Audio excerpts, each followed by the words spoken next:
pessoal, tudo bem? Seja bem-vindo então ao canal Minutos de Biologia e agora nós vamos estudar que as angiospermas apresentam dois grupos, as dicotiledôneas e as monocotiledôneas, e aí nós vamos apresentar como são os critérios para poder fazer essa distinção entre uma e outra. Tranquilo, fácil, e na sequência nós estudaremos alguns exercícios para que você possa ter maior aprofundamento e relembrar alguns conceitos, tá bom? Tranquilo, então vamos lá. As angiospermas dicotiledôneas, elas são separadas de acordo com vários critérios, do tipo nervura, feixes vasculares, tipo de raiz, quantidade de pétalas na flor, tipo de germinação.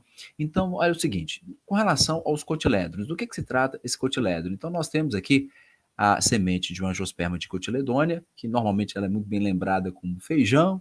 Nós temos as monocotiledôneas, onde normalmente os vestibulares trabalham muito com milho, e tem as gramíneas. As angiospermas dicotiledôneas, o que seria esse dicotiledone? Então, aqui nós temos, por exemplo, essas duas estruturas aqui no interior da semente, separando o embrião do alimento, chamada de cotilédone. Então, se você observa duas estruturas como essa, igual você abre uma semente de feijão, por exemplo, o embrião está no centro.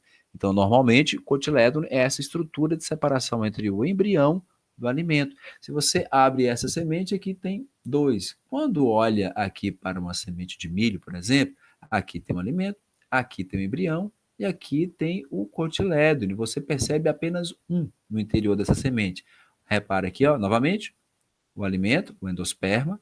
Aqui nós temos o embrião e apenas um cotilédone separando o embrião, que está aqui, do alimento. Enquanto que aqui nós temos dois. É uma forma de você diferenciar a angiosperma mono da di, beleza? Através do número de cotilédone. Mas se eu não tenho uma semente, é possível fazer essa distinção? Sim.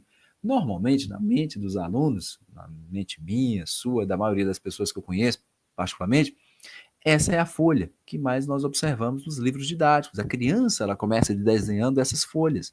Por quê? Aqui você percebe que tem uma nervura no centro, e a partir dessa nervura nós temos essas novas nervuras partindo dessa ramificação principal.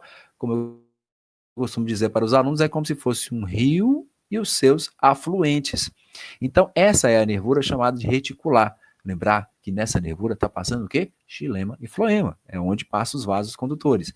Agora, olha o que acontece com uma folha da cana, uma folha do milho, a folha do capim. Na verdade, você percebe as nervuras paralelas desse jeito.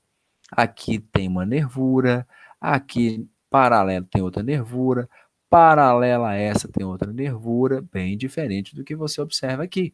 Então, se as nervuras são paralelas, a gente chama paralelinérvias, ou nervuras paralelas, então você está lidando com a angiosperma monocotiledônea. Repito, milho, a cana, aqui nós temos o capim, tranquilo? Quando a nervura é assim, reticular, angiosperma dicotiledônea. Só isso? Não, tem outros critérios aqui. Olha, fica ligado, porque isso aqui é extremamente cobrado em prova. Muito cobrado.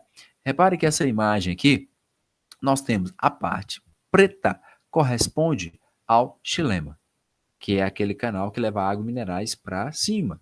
Aqueles vasos condutores que levam água mineral e sais minerais para cima. É a seiva bruta. É o pretinho aí nessa história. E o floema representa a parte branquinha, essa parte mais periférica, descendo com a seiva elaborada, a sacarose descendo aí. Agora, se você observa o xilema e o floema aqui, no caule, por exemplo, de um milho, repara que ele está mais espalhado. Você percebe na imagem à esquerda, que nesse caso aqui é a do dicotiledônea, você percebe que o xilema está formando um cilindro no centro, bem como acontece com o floema pelo lado de fora. Forma um cilindro no centro, muito bem organizado. Agora, olha aqui. Aqui você vê o xilema, que é essa parte preta aqui no centro. Você repara que ele vem aqui pelo lado de fora também. A parte branca corresponde ao floema, está na parte de fora, mas também está na parte mais interna. Ou seja, o xilema e o floema está difuso, está espalhado. Isso é caule de angiosperma monocotiledônea. Quando forma um cilindro no centro super bem organizado aqui, é angiosperma dicotiledônea. Tranquilo? Agora, outra coisa, olha a raiz, olha a raiz. Qual dessa raiz corresponde a uma planta mais difícil de arrancar do solo? É justamente a raiz de um pé de manga, por exemplo. Por quê? Repara que ela tem uma raiz principal que penetra muito intensamente lá no solo. Então, essa é chamada de raiz axial ou pivotante, de onde parte a raiz principal, as raízes secundárias, e ela tem essa penetração maior no solo. Tranquilo? Então, essa aqui é a raiz axial ou pivotante. Quando você vai lá no capim, você pega um capim e arranca assim, você percebe que ele sustenta, segura bastante aquela terra que está ali por cima, mas porque ela tem uma raiz mais chamada de fasciculada ou em cabeleira, mais ramificada e mais fácil de você retirar. Mas quando você retira, você percebe que vem com bastante terra ali. Então dá uma boa fixação desse vegetal ao solo, mas isso aqui é característica de uma raiz que não forma aquele pivô central. É chamada de fasciculada ou em cabeleira. Nós temos isso no milho, no capim, na grama, beleza? Então é uma diferença que tem entre as raízes também. Outro detalhe, número de pétalas. Quantas pétalas normalmente tem as flores das angiospermas de cotiledônea? Pode ser uma, duas, três, quatro pétalas, ou múltiplo de quatro, 4, 8, 12. Pode ser 5 pétalas, ou múltiplos de 5, 5, 10, 15, 20, certo? Então, representam a angiosperma de cotiledônea. Mas nós podemos ter também, nas angiospermas monocotiledôneas, flores com 3 pétalas, trímeras. Trímeras. Essa aqui, voltando aqui, se porventura tem 4 pétalas nas angiospermas de cotiledônea, 4, nós falamos que elas são tetrâmeras. Se tem 5 pentâmeras, e aqui, nas angiospermas monocotiledôneas, se tem 3, trímeras, certo? Trímeras, ou múltiplo de 3. 3, 6, 9, 12. Então, nesse caso, algumas vezes vai coincidir. Por exemplo, se tiver 12 pétalas, você fica sem saber. Poxa, 12 é múltiplo de 3. Então, o que acontece é que pode ser de um angiosperma monocotiledônea, mas também pode ser de um angiosperma dicotiledônea. Aí você tem que buscar outros critérios aqui naquele vegetal para fazer essa distinção entre mono e di. Finalizando, olha a germinação da semente, como é que é curioso. Quando você planta uma semente de milho, repara que ao plantar a semente de milho, há uma tendência de perceber que esse envoltório da semente vai ficar sempre abaixo da terra. Repara aqui, olha a parte amarela aqui, sempre ficando abaixo da terra. Parece meio óbvio, né? Falar assim, lógico que a semente sempre vai ficar debaixo da terra. Não é não. Porque nesse caso aqui, a germinação é chamada hipógea. Hipo, abaixo, gé, terra.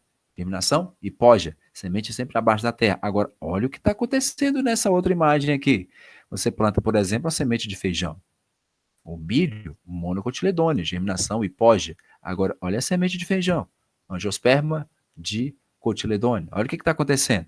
A semente está aqui, nessa posição, logo abaixo da gé, terra. Na medida que a raiz vai formando, olha o que está acontecendo com o envoltório da semente na medida que o caule vai crescendo. Raiz aqui para baixo, o caule vai crescendo. Quem que está aqui? Acima da gé, acima da terra, acima da gé, terra. Germinação epígea. Então, o envoltório da semente, ele acompanhou o crescimento do caule, está agora acima da gea. Epi, acima, gea, terra. Germinação epígea, epígea. Então, isso nos ajuda a diferenciar o angiosperma mono da angiosperma dicotiledônea. Tranquilo, pessoal? É isso. Então, um grande abraço. Vocês estão preparados para resolver muitas questões. Curta, compartilha, se inscreva. É um prazer ter você aqui. Um abraço. Deus abençoe.